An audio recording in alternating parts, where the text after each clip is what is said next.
Look closely. This elk rushed onto the highway, never attacking cars.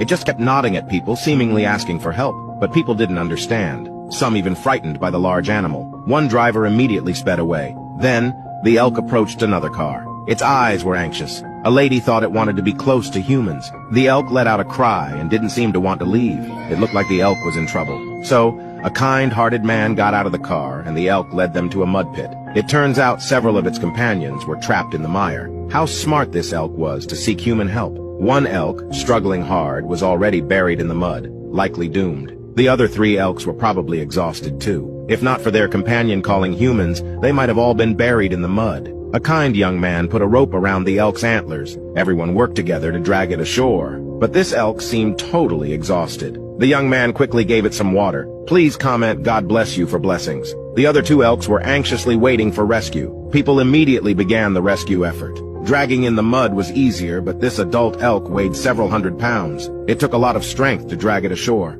Everyone was drained. They had to rest before continuing the rescue. The elk waited patiently. A few minutes later, people pulled it up with all their strength. After being saved, the elk didn't run away but stayed close, watching these people. It seemed to want to remember their faces. It let out a cry, clearly thanking the people who helped.